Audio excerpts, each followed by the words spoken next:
ঝিলুক মা হতে চলেছে জানতে পেরে খুশি হয়ে গেল সুধা আর তেজ। হ্যাঁ বন্ধুরা, এমনটাই দেখা যাবে, তাই সম্পূর্ণ জানতে ভিডিওটিতে লাইক দিয়ে চ্যানেলটি সাবস্ক্রাইব করে দেখতে থাকুন। গল্পের শুরুতেই দেখা যাবে সুধা সমুদ্রকে বলে, না চুমকি, কখনোই তেজকে এভাবে বিপদের মুখে ফেলে রেখে চলে যেতে পারে না, কারণ আমি জানি চুমকি চুমকি একদম মন থেকে তেজকে ভালোবাসে, বন্ধুর মতো। তাই তেজকে এরকম বিপদের মুখে রেখে চুমকি কখনোই পালাতে পারে না। তখন ঝিনুক বলে, তার মানে চুমকি জামাইবাবুকে নিয়েই পালিয়েছে, তাই তো? তখন সুধা বলে, হ্যাঁ আমার তো সেটাই মনে হচ্ছে। আমি প্রার্থনা করছি যেন তেজকে তাড়াতাড়ি করে আমার কাছে ফিরিয়ে দেয়। ঠিক তখনই আশুতোষ এসেই বলে, সুধা, কনস্টেবলের ঠিকানা আমি পেয়ে গেছি। তখন সুধা বলে, তাহলে চলুন, তাড়াতাড়ি চলুন। তারপর ওইদিকে দেখা যাবে তরি, জ্যোৎস্না আর তেজের মা নাচ করতে থাকে। তখনই সার্থক মনে মনে বলে, কি ব্যাপার, এখানে তো সুধাকে দেখছি না। সুধা, সমুদ্র আর ঝিনুক, ওরা তিনজন একসঙ্গে কোথায় বেরোলো? ওদিকে সে কনস্টেবলকে ধরার জন্যই আশুতোষের সঙ্গে দাঁড়িয়ে আছে সুধাসহ সবাই। তখনই সুধা বলে, আচ্ছা আশুতোষবাবু, কখন বেরোবে কনস্টেবল?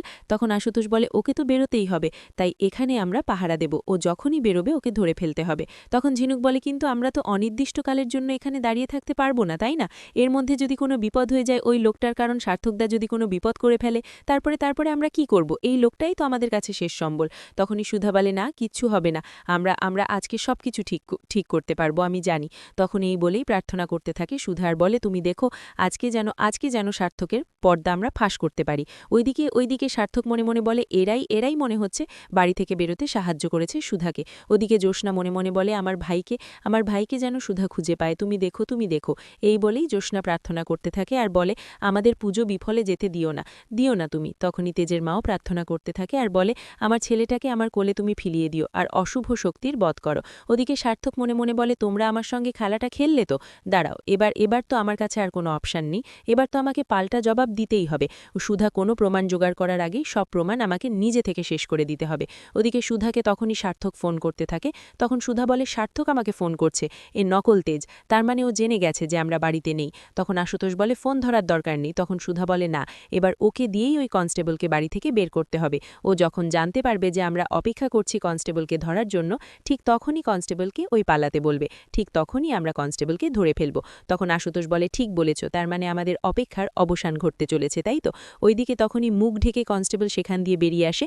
তখনই আশুতোষ কনস্টেবলকে দেখে চিনে ফেলে। আর ওইদিকে সুধা বলে, এটাই কি সেই কনস্টেবল? তখন আশুতোষ বলে, মনে তো হচ্ছে ওরকমই, মুখ ঢেকে যখন আসছে তাহলে ওই হবে। ওদিকে সেই কনস্টেবলকে ফোন করে সার্থক আর ফোন করে বলে, তোমাকে না বলেছিলাম এই এলাকা ছেড়ে তোমাকে চলে যেতে, তুমি এখনও যেতে পারোনি? তখনই সে কনস্টেবল বলে, স্যার এখনই যাচ্ছি, এখনই বেরোচ্ছি। তখন সার্থক বলে, ঠিক আছে, এখন তুমি এখান থেকে অনেক দূরে চলে যাবে, ঠিক আছে? যতক্ষণ না পর্যন্ত আমি ফোন করছি ততদিন আসবে না। তখন কনস্টেবল বলে, ঠিক আছে স্যার, আমি এখনই চলে যাচ্ছি। এই বলে ফোনটা রাখলেই ওইদিকে আশুতোষ সে কনস্টেবলের সামনে গিয়ে দাঁড়ায় আর বলে, কি দেবাশিস, এবার কোথায় যাবে? তোমাকে তো আমি ঠিক ধরে ফেলেছি। তখন সবাই মিলে দেবাশিসকে ধরে ইচ্ছে মতো মারতে থাকে আর বলে, বল সার্থকের সত্যিটা বল সেদিন ভুল ইনফরমেশন কেন দিয়েছিলে? তখনই দেবাশিস বলে, ম্যাডাম আমি কিছু জানি না। তখনই আশুতোষ সেই কনস্টেবলকে মারতে থাকে আর বলে, সেদিন কি হয়েছিল, বল কি হয়েছিল? তখন লোকটা চুপ করে থাকে। তখন সুধা বলে, আপনি একজন আইনের লোক হয়ে আপনি যদি এইভাবে আইন ভঙ্গ করেন, তাহলে আপনাদেরকে মানুষ কি করে ভরসা করবে, কি করে বিশ্বাস করবে বলুন? তখনই আশুতোষ লোকটাকে আরও মারে। তখন লোকটা বলে, বলছি আমি সবটা বলছি, আসলে সার্থক মরেনি, সার্থক বেঁচে আছে। তখনই সেখানে সেই সাধুকাকেও ডেকে আনে। তখন সাধুকা বলে, হ্যাঁ এই লোকটাই আমাকে টাকা দিয়েছিল আর আমার মেয়েকে তুলে নিয়ে যাওয়ার হুমকি দিয়েছিল। তারপরে বলেছিল যেন আমি মুখ বন্ধ রাখি, কাউকে যেন আমি কিচ্ছু না বলি। তখন আশুতোষ বলে, বলো সবটা বলো, সেদিন সার্থক বেঁচে গেল কি করে, বল। তখন লোকটা বলে, আসলে স্যার আমি বলছি, সব সত্যিটা বলছি। আমি যখন লোকটা সব সত্যি বলতে থাকে। ওদিকে দেখা যাবে সার্থক সবার জন্য সে সর্বকোপনাতে থাকে আর বলে, সুধা, বলেছিলাম না বেশি বাড়াবাড়ি করার দরকার নেই। তেজকে যেরকম আমি উপরে পাঠিয়ে দিয়েছি, তেমন কিন্তু আমি সবাইকে শেষ করে দিতে পারি, কিন্তু সুধার বাড়াবাড়ির জন্য আজকে সবাইকে শাস্তি পেতে হবে। এই যে আজকে বাড়ির সবাইকে তুমি আমার হাত থেকে কি করে বাঁচাবে? এই এক শর্বতেই সবাই শেষ। ওইদিকে সেই লোকটা বলে, ম্যাডাম আমি যখন গাড়ি করে যাচ্ছিলাম সার্থককে নিয়ে, তখনই দেখি সার্থক বেঁচে আছে, ও মরেনি। তারপরে ও আমাকে অনেক টাকার লোভ দেখায়, আর আমার বোনের বিয়ে তো, তাই অনেক টাকা দরকার। তাই আমি লোভে পড়েছিলাম, আর লোভে পড়েই আমি রাজি হয়ে গেছিলাম। তখন সঙ্গে সঙ্গে আমি একটা ব্যবহারিক লাশ এনে সার্থকের জায়গায় রেখে দেই, আর সেখানে সেই লাশটাকে পোড়ানো হয়। আর আমি সাধুকাকে টাকার লোভ দেখিয়ে মুখটা বন্ধ রাখতে বলেছিলাম। বাকিটা তো সাধুকাই জানে। তখন সুধা সব কথা শুনে চমকে যায়। তখন লোকটা বলে, আর আমি সার্থককে নিয়ে একটা প্রাইভেট হসপিটালে ভর্তি করিয়েছিলাম। তখন আশুতোষ বলে, তোমার এত বড় সাহস, তুমি টাকার জন্য এসব করেছ? তোমরা দুজনেই ক্রিমিনাল। তখন সুধা বলে, আচ্ছা সার্থকের ক্ষত না হয় শুকিয়ে গেল হসপিটালে ট্রিটমেন্ট করিয়ে, কিন্তু মুখ তেজের মতো হলো কি করে? তখন লোকটা বলে, ম্যাডাম আপনারা প্রাইভেট হসপিটালে খোঁজ নিলেই জানতে পারবেন। ওদিকে সার্থক সবার জন্য সে শরবত বানাতে থাকে আর বলে, সুধা এবার তুমি বাড়ির লোকদেরকে কি করে জানাবে? আর তুমি প্রমাণ জোগাড় করেই বা কি করবে?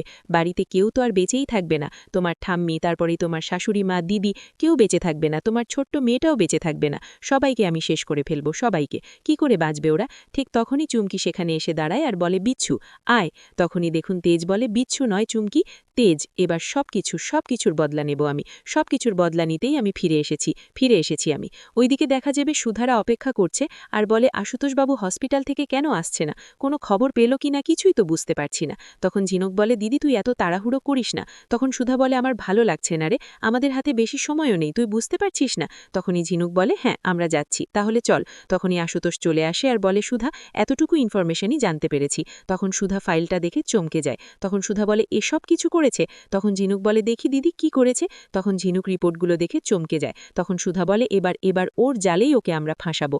ওর এত বড় সাহস, ও এরকমভাবে সবাইকে ধোকা দিয়েছে, এবার তো ওকে আমি কিছুতেই ছাড়ব না, কিছুতেই না। এই বলে সুধা প্রচণ্ডভাবে রেগে যায়। ওদিকে দেখা যাবে টরি সহ সবাই মিলে অপেক্ষা করছে পুজো দেওয়ার জন্য। তখন ঠাকুরমশাই বলে, আচ্ছা সুধা কোথায়? তখন ঝিনুক বলে, সুধা তো গঙ্গা জল আনতে গেছে সমুদ্রের সঙ্গে। তখনই ঠাম্মি বলে, মানে আমি তো ঝিনুককে বলেছিলাম গঙ্গা জল আনতে যেতে, তার মানে সুধার আবার যেতে হলো কেন? সুধা গেল কেন? তখন ঠাকুরমশাই বলে, হ্যাঁ সুধা বউকে অনেকক্ষণ ধরে দেখছি না। তখন ঠাম্মি বলে, পুজো নিয়ে এত নাচানাচি করে এখন আবার বাইরে চলে গেল? তখন মেচকা বলে, বুঝতে তো পারছি না, এভাবে গঙ্গা জল আনতে এতজনকে যেতে হয় নাকি? দাঁড়াও আমি ফোন করে দেখছি কি হয়েছে। তখন এই বলে মেচকা সমুদ্রকে ফোন করতে থাকে। তখনই দেখা যাবে ঠাকুরমশাই বলে, আচ্ছা আমরা বরং অপেক্ষা করছি সুধার জন্য। তখনই ঠাম্মি বলে, আচ্ছা সুধার হঠাৎ করে বাইরে যাওয়ার দরকার কি বলল? তখন তেজের মা বলে, আচ্ছা মা সুধা কি বাইরে যেতে পারে না? তখন ঠাম্মি বলে, চিন্তা করব না, বাড়িতে পাপ ঢুকেছে, পাপ। ওদিকে দেখা যাবে সমুদ্র বলে, বাবা ফোন করছে। তখন সুধা বলে, ফোনটা রিসিভ করো। তখন সমুদ্র ফোনটা রিসিভ করেই বলে, হ্যাঁ বাবা আমাদের গঙ্গা জল নেওয়া হয়ে গেছে, আমরা চলে আসছি, একটু সময় লাগবে। তখন মেচকা বলে, কতক্ষণ লাগবে তোদের? তখন সমুদ্র বলে, এই তো হয়ে যাচ্ছে। তারপরে দেখা যাবে ঝিনুক মাথা করে পড়ে যেতে লাগে। তখন সমুদ্র ধরে ফেলে আর বলে, ঝিনুক কি হলো? তখন সুধা ছুটে আসে আর এসে বলে, ঝিনুক কি হয়েছে?